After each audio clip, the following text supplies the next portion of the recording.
Hello बच्चों, कैसे हो आप सब। आशा करती हूँ आप सब बहुत अच्छे होंगे। मैं ज्योति आपका बहुत बहुत स्वागत करती हूँ अपने चैनल स्टडी विद जेके पर। तो चलिए आज हम देख लेते हैं ये कविता खिलौने वाला।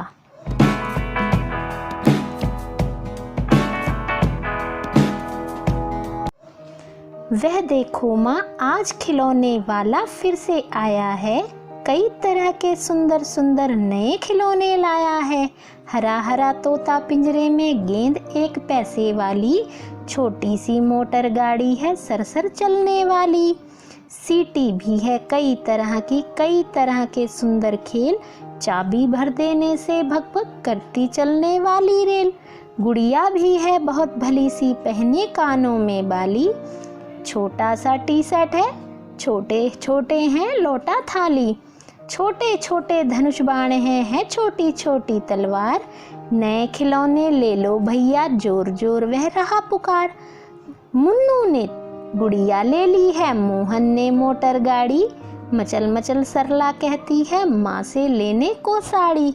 कभी खिलौने वाला भीमा क्या साड़ी ले आता है। साड़ी तो वह कपड़े वाला कभी कभी दे जाता है। अम्मा तुमने तो ला करके मुझे दे दिए पैसे चार। कौन खिलौने वाला लेता हूँ, तुम भी मन में करो विचार। तुम सोचोगी मैं ले लूँगा तोता बिल्ली मोटर रेल। पर माँ यह मैं कभी न लूँगा, यह तो है बच्चों का खेल। मैं तलवार खरीदूंगा माँ, या मैं लूँगा तीर कमान। जंगल में जा किसी ताड़का को मारूंगा राम समान। तपसी यज्ञ करेंगे असुरों को मैं मार भगाऊंगा।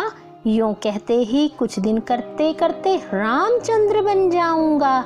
यहीं रहूंगा कौशल्या में, तुमको यहीं बनाऊंगा। तुम कह दोगी वन जाने को, हंसते हंसते जाऊंगा। पर माँ बिना तुम्हारे वन में मैं कैसे रह पाऊंगा। दिन भर घूमूंगा जंगल में, लौट कहाँ पर आऊंगा। किससे लूँगा पैसे, रूठूंगा तो कौन मना लेगा। कौन प्यार से बिठा गोद में मनचाही चीज़ें देगा। ये जो कविता है ये लिखी है सुभद्रा कुमारी चौहान ने। उन्होंने इस कविता में ये बताया है कि जो खिलौने वाला है वो आया है, उसके पास बहुत सुंदर सुंदर कई तरह के खिलौने हैं। उसके जो पास खिलौने हैं उसमें जो तोता है वो पिंजरे में है, और एक गेंद है जो पैसे वाली है। छोटी सी एक मोटर गाड़ी है जो सरसर करके चलती है, और उसके पास सीटी भी हैं। कई तरह के सुंदर खेल हैं जो चाबी भर देने से छुक छुक करके जो है भग भग करके जो है रेल भी चलती है। और उसके पास एक गुड़िया भी है खिलौनों में, जिसने कानों में बाली पहन रखी है। उसके पास एक छोटा सा टी सेट भी है, और छोटे सा एक लोटा भी है, और थाली भी है। उसके पास छोटे छोटे धनुष और बाण भी है, और उस खिलौने वाले के पास छोटी सी तलवार भी है। और वो कह रहा है खिलौने ले लो, खिलौने ले लो। वो जोर जोर से यह पुकार रहा है, और सारे बच्चे जैसे ही खिलौने वाला आवाज़ लगाता है तो सब बच्चे उसके पास दौड़कर जाते हैं और खिलौने खरीद रहे हैं। तो बच्चा अपनी माँ से कह रहा है कि जो मुन्नू है उसने तो गुड़िया ले ली है, और जो मोहन है उसने मोटर गाड़ी ले ली है, और जो सरला है वो कहती है मुझे साड़ी लेनी है। तो अब ये बताओ जो खिलौने वाला है क्या वो साड़ी लेकर आता है। जो साड़ी होती है वो तो कपड़े वाला लेकर आता है। बच्चा अपनी मम्मी से कह रहा है कि आप जो मुझे पैसे चार पैसे दोगे तो मैं उससे कौन सा खिलौना लूँगा। आप ये मन में विचार करके बताओ। माँ तुम तो ये सोचोगी मैं तो या तोता लूँगा, या बिल्ली लूँगा, या मोटर लूँगा, या रेल लूँगा। लेकिन माँ मैं ये कभी नहीं लूँगा, ये तो छोटे बच्चों के खेल हैं। मैं तो तलवार खरीदूँगा या फिर तीर कमान खरीदूँगा। जैसे श्री रामचंद्र जी ने ताड़का का वध किया था जंगल में जाकर, मैं भी उसी समान किसी राक्षसी को मारूंगा। और जैसे उन्होंने जो ताड़का थी और जो असुर थे वो यज्ञ को खंडित कर देते थे। आपने अगर रामायण देखी होगी, आपने उसमें देखा होगा कि किस तरह से असुर जो राक्षस होते हैं वो तपस्वियों के यज्ञ को भंग कर देते थे। उसी तरह मैं भी जंगल में जाऊंगा और मैं राक्षसों को मार दूंगा, इसीलिए मैं तीर कमान लूँगा। और ऐसे ही मैं रामचंद्र जी बन जाऊंगा। और लेकिन जब मैं जंगल में जाऊंगा तो माँ मैं तुझे भी अपने साथ लेकर जाऊंगा, क्योंकि मैं वहाँ पर अकेला नहीं रह पाऊंगा। क्योंकि मैं अगर जब यहाँ तो रूठ जाता हूँ तो मेरी माँ तुम मुझे मना लेती हो, लेकिन अगर मैं जंगल में अकेला होऊंगा और रूठूंगा तो मुझे कौन मनाएगा और मैं पैसे भी किससे लूँगा। क्योंकि माँ जो होती है ना वो बहुत प्यार करती है। बच्चे जो हैं माँ की गोद में बैठकर अपनी हर बात मनवा लेते हैं। तो ये बच्चा भी कह रहा है कि अगर मैं जंगल में जाऊंगा तो मुझे मनचाही चीज़ें कौन देगा। तो आइए अब हम इसके प्रश्न उत्तर को कर लेते हैं। कविता और तुम्हें किसी न किसी बात पर रूठने के मौके तो मिलते ही होंगे। अक्सर तुम किस तरह की बातों पर रूठते हो। तो आपको ये बताना है कि आप किन किन बातों पर रूठ जाते हो।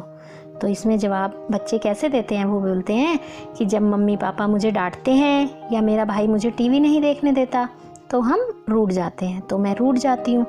अब अगला प्रश्न है, माँ के अलावा घर में और कौन कौन है जो तुम्हें मनाते हैं। तो माँ के अलावा घर में मेरे पिताजी हैं और दादाजी हैं। वो सब क्या करते हैं, जब हम रूठ जाते तो हमें मनाते हैं, और दादाजी तो मुझे बहुत प्यार दुलार देते हैं। अगला प्रश्न है, हम ऐसे कई त्योहार मनाते हैं जो बुराई पर अच्छाई की जीत पर बल देते हैं। ऐसे ही त्योहारों के बारे में, उनसे जुड़ी कहानियों के बारे में पता करो और कक्षा में सुनाओ। तो ऐसा जो एक त्योहार है वो दशहरा है, क्योंकि इस दिन जो राम थे वो रावण का वध करके बुराई पर अच्छाई की उन्होंने जीत हासिल की थी। उस दिन से हर साल यह त्योहार बड़े धूमधाम से पूरे भारतवर्ष में मनाया जाता है। तुमने रामलीला के जरिए या फिर किसी कहानी के जरिए रामचंद्र के बारे में जाना समझा होगा। तुम्हें उनकी कौन सी बातें अच्छी लगी।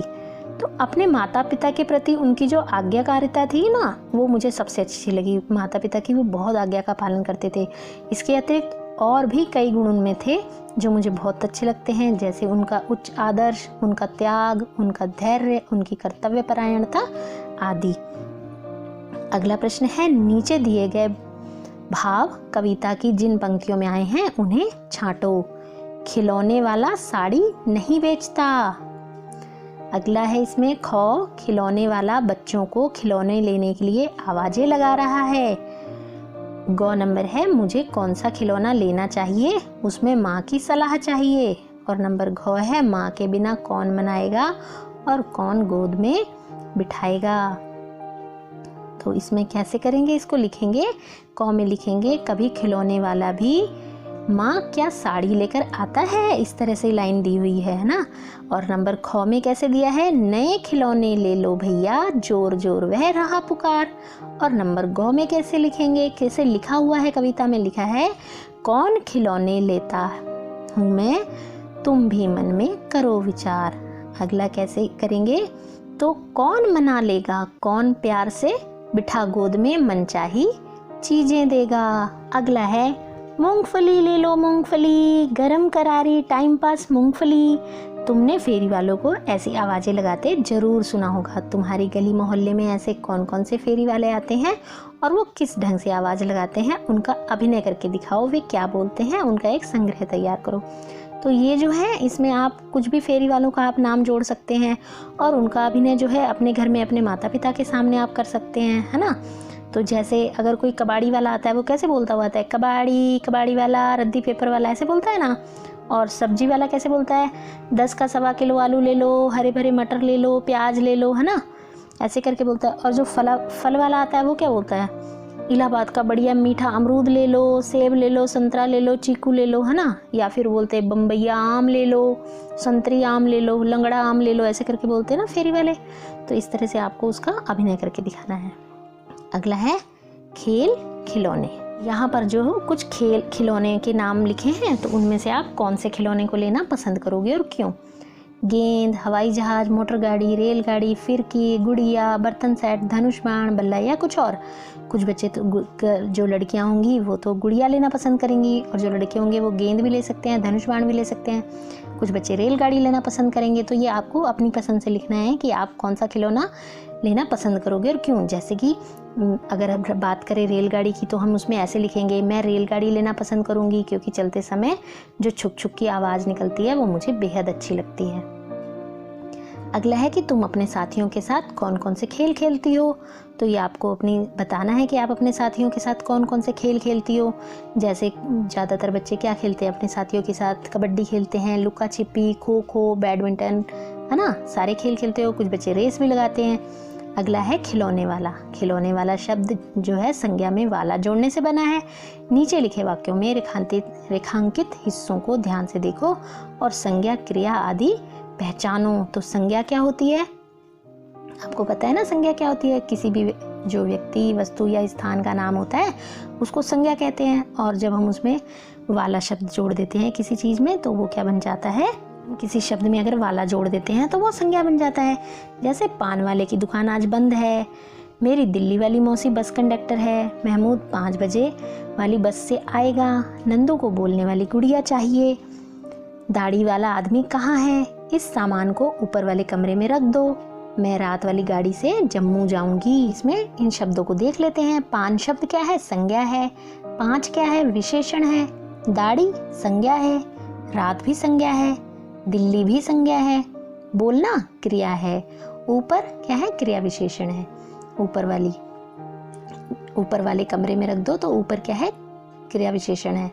ठीक है, तो जो ये संज्ञा है, क्रिया है, इसको पहचानना है। तो संज्ञा क्या होती है, किसी व्यक्ति, वस्तु या स्थान या भाव को के नाम को संज्ञा कहते हैं। क्रिया क्या होती है, किसी काम को करना होता है वो क्रिया कहलाता है ना। जैसे उठना, बैठना, बोलना, खेलना, कूदना, ये सब क्या है, ये क्रियाएं होती हैं। ठीक है, अगला प्रश्न क्या है, तुम्हारी रामलीला। क्या तुमने रामलीला देखी है। रामलीला के किसी एक लघु कहानी को चुनकर कक्षा में अपनी रामलीला प्रस्तुत करो। तो ये आपको खुद से करना है कि अगर आपने रामलीला देखी है तो आप उसमें कोई भी सीन जो है, उसका कोई भी दृश्य जो है वो बता सकते हैं और अपनी कक्षा में उसको सुना सकते हैं। अगला है कविता में कथा। इस कविता में 3 नाम राम, कौशल्या और ताड़का आई हैं।